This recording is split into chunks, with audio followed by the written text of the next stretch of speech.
Hey there, and welcome to the Dynamics Hot Dish Podcast, serving up stories and knowledge on Dynamics 365 and the Power Platform.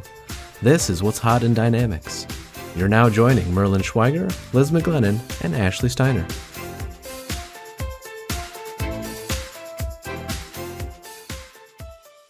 Welcome, everyone, to another one of our field service podcasts. Really excited today to have JB join us. For people who don't know, that's Jon Bohlinger, a solution architect with Hitachi. Jon, introduce yourself. We'd love to hear more about you. My name is Jon Bohlinger. I do go by JB. I've been in Dynamics for about 5 years. I came to that from running a startup liquor company and ran that straight into the ground, is usually what I like to say. And prior to doing that, I had actually been working in data centers with Liz. And Ashley, even though you two never met, we worked with the same company. Different states of the same company. Yeah. I mean, I could throw a rock and hit Liz, so. Right.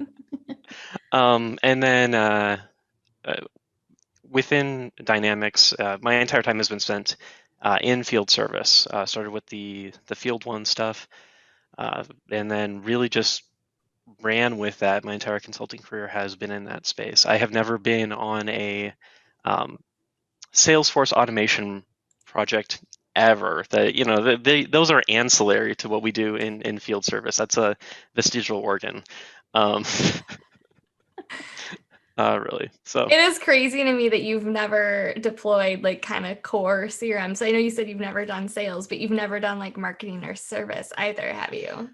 I've done service. Okay. Because a lot of the feeder for field service ends up being the services channel. And field service in general, just getting into best practices already, jumping ahead on the agenda.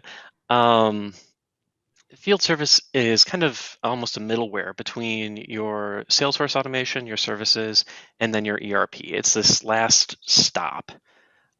So upstream, where you have your marketing, where you have your sales, that's generating the data that we need to go out and do work at sites using field services. I should say I've also done project services a little, spent 9-12 months on those projects as well. And always on the consulting side. I've never been in industry. What I said about never deploying Salesforce automation, I should really say every project I've been on has Salesforce automation involved at some level, because that is just core to what Dynamics is, CE is, right? You always need contacts, you always need accounts. But it's a different experience overall. And that's, if you don't mind of just going forward into the agenda here, what's best practices for deploying field service in general? The first thing I like to say, the mindset shift you need going into field services is you need to stop thinking that sales solves all problems. You need to think that sales causes all problems. Because I'm curious to know more about this. I see the partner at the firm going, no, what do you mean sales? Well, when you sell something, you don't really generate the revenue at that moment. What you've done is you have incurred a debt to your customer where you have promised to go out and do something, right? And that is the problem that your company is actually going to solve. The real work isn't the sale. The real work is when you perform your service or you deliver your product. And that's what we do on the field services side, is we deliver the actual product. We actually solve the problem for the customer. At that point, the customer is going to say, oh, that was fantastic. Here's a large pile of money. And so with field services, we want to maximize profit by reducing transactional costs, right? We want to make sure that we only dispatch people that we need to, that we dispatch the correct number of people. We do all this very, very fast and efficiently so that profits are maximized. So, on the sales side, well, the more we sell, the more cash we have. No, I mean, the cash is what's left after you actually, resolve your costs, and we're about controlling costs. So thinking about field services, you almost want to think of it more as an ERP front end in that sense. Yeah, that's kind of an interesting way to look at it. And you're not wrong. I'll give you that one. I'll take not wrong. That's not the worst thing someone has said about me. Do you like that you said that it's more of like a front end to your ERP? Because that's what I've seen as well, right? The demos that I've seen, I've always looked at it and said, well, that's what my ERP system already does. So where do you kind of see fitting field service into a company where their ERP system already does some of that stuff, maybe not well, Yeah. and then bridging the gap then between like a dynamic CE? Yeah, and I should say most of what I do for field service ends up being on the enterprise side. So, I come into very large organizations that are usually doing some element of field service spread across ERP or spreadsheets or what have you, and getting it centralized. So, if you're a partner looking to do this, if you are any customer looking to implement field services, when you are starting out, the thing you want to look at is always, what do I want to report on, and how is this going to flow into my ERP, and work backwards from there. So, again, thinking about if you're just implementing a sales system, and I say just, but if you're implementing just the sales side, you can kind of make up price lists on the fly, right? You can make up a contract pricing, send that over to the customer, get it signed, and then that'll send over to the ERP where all that gets resolved. Someone from legal is going to sit down. Someone is going to enter this manually into the ERP. We don't have that luxury for field service because this is going to be someone who's going to be on 6 to 12 calls per day, and they might be selling things off their truck to the customer directly. They can't manage to pick the price list. And if we're doing, if we have 50 technicians doing 10 transactions a day, no one's going to be able to manually do this on the back end. So you have to make sure that the price lists are going to be aligned. So when you sell something, when you do that invoicing in the field, it's going to match what's in the ERP. And that data is going to flow right through. So always starting from the ERP side, knowing what is going to be accepted down there, far more important than what's going to be coming from upstream on the sales side.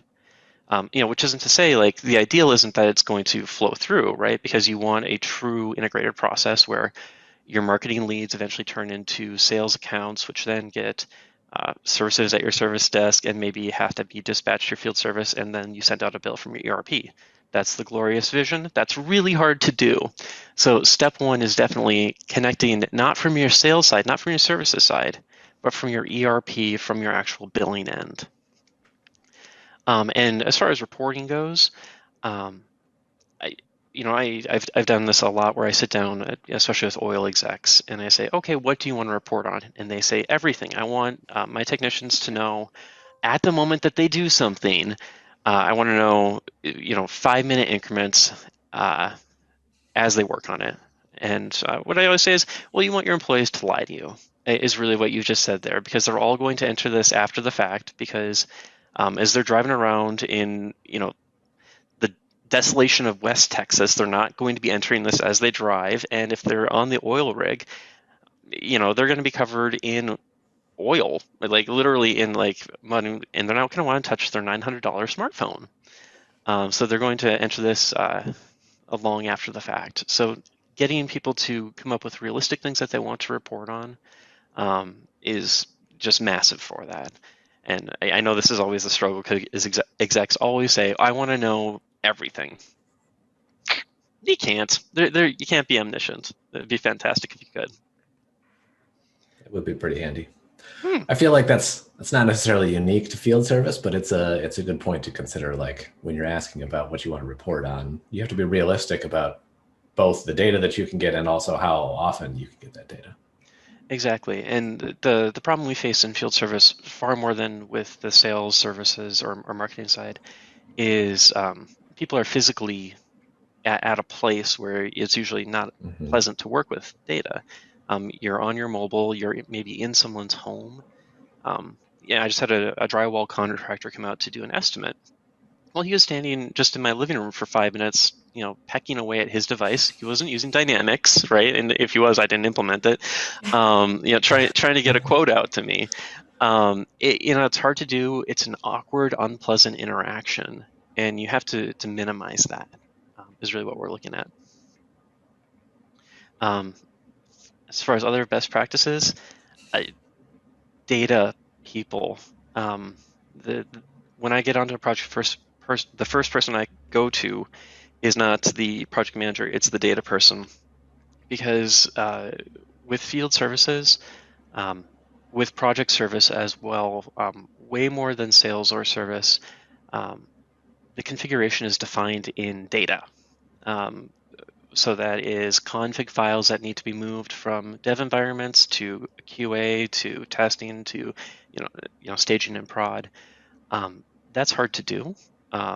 Just maintaining some transactional data, some testing data like this, and then getting data to go from one system to the next. Again, thinking in field service, we're always going to integrate with ERPs. You need great data people.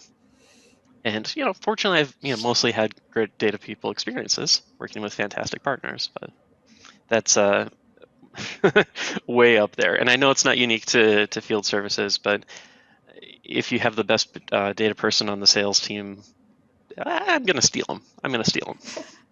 All right. What So other kind of tips and tricks or like gotchas have you run into on your projects? I'd say going back to requests that people have very commonly that I can't help them with, that you wouldn't know. People want field services to make their employees good. That's not what field services is for. Field service is about, again, optimizing your costs, make it cheaper. But field service can't prevent time card theft, and it can't help you if you're trying to stop your employees from selling items off the truck to their buddy gym, right? If you're worried about inventory management systems, field service does do some limited inventory stuff that's better suited for ERPs. But I've sat down again with execs who are like, we have a bad problem where people are entering time into their time card where they're not really working. And I nod. And what do you expect to have happen here? Because again, we're trying to optimize the time. We want to make sure that people are going from point A to point B, and that they're filling out their paperwork. But I can't stop your employees from stealing from you.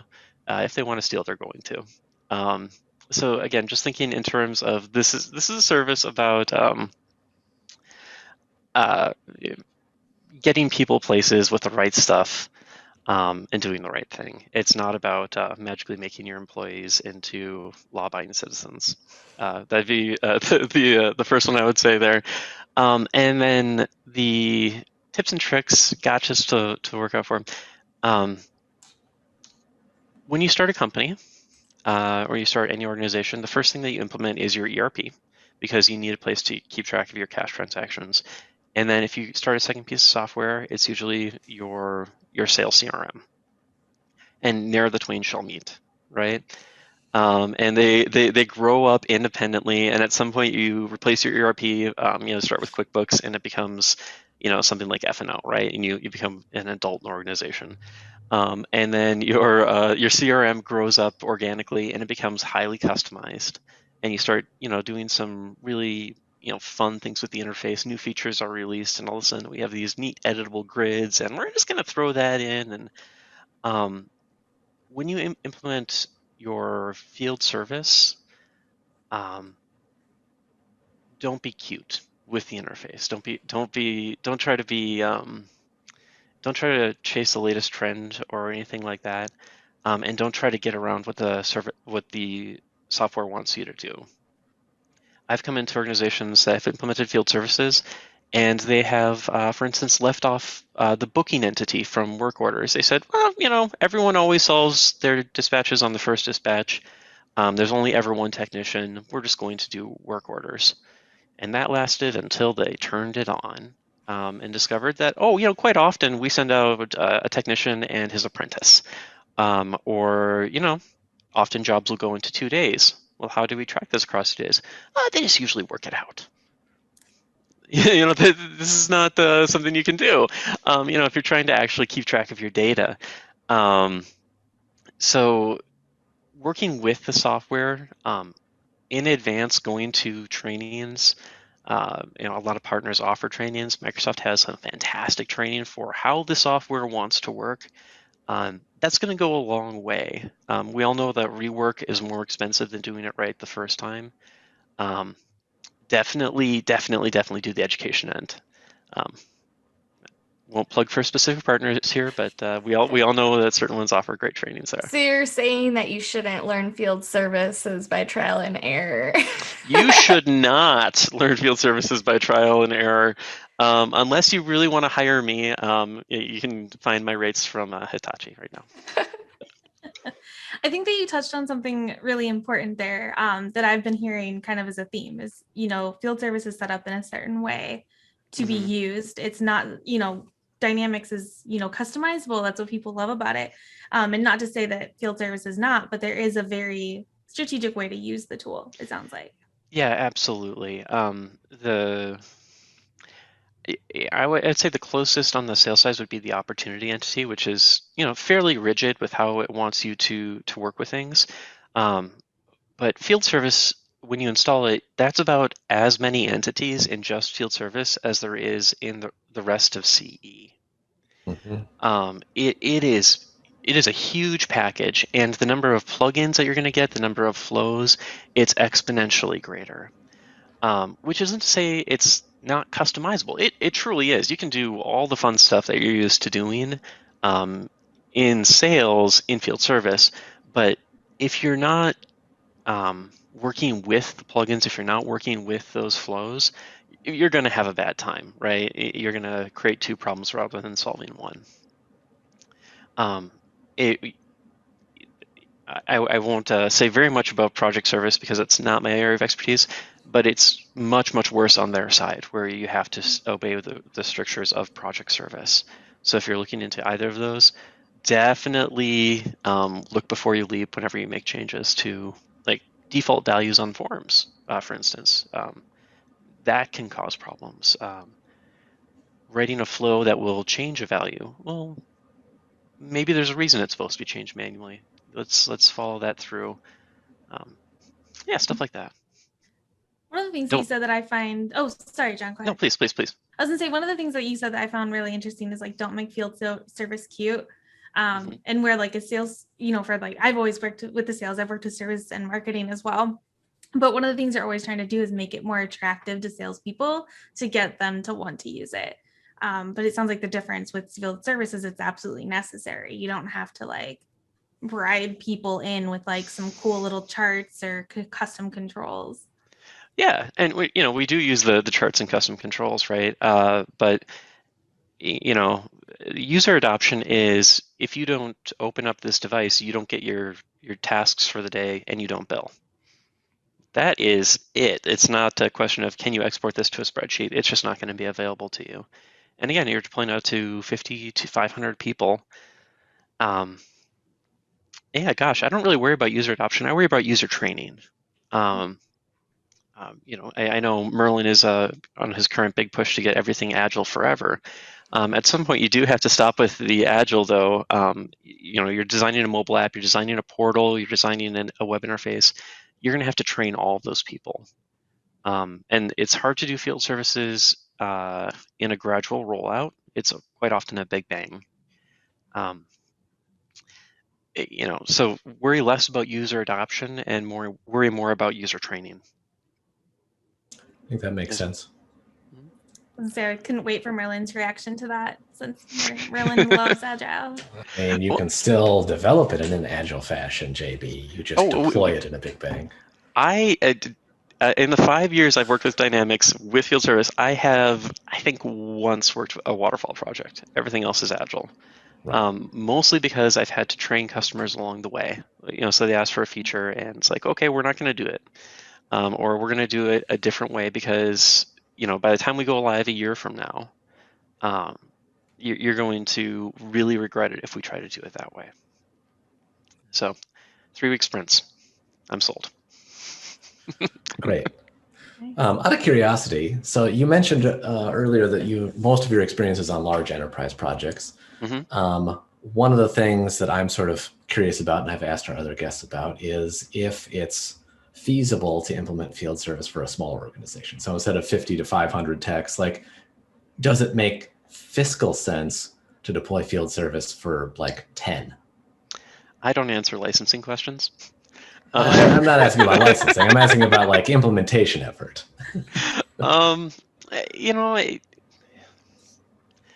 That's hard. The smallest I've deployed, I think, was 30 techs. Okay. And that's 2 dispatchers. You really like to see 1 dispatcher for 20 people is probably pretty good. I'd like to see the spreadsheet where someone games that out, figuring out, if it'd be better at that point to stick with whatever you're doing, and just wait until you get some organic growth, or if this is considered an investment for you, like what your processes are going to be, and we anticipate that we're going to have 200 techs by the end of the year. Sure. Right? Because at some level, this is capital outlay for your organization, and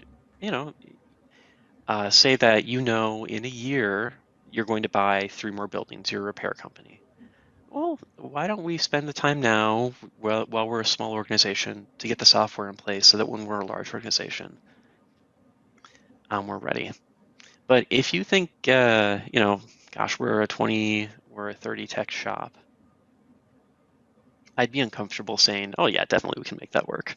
But again, my scale is usually like how many hundreds of techs and how many time zones, right? Right. No, that's fair. I'm just curious. Yeah, no, related to both the topics with the agile and with the how many techs you want to do,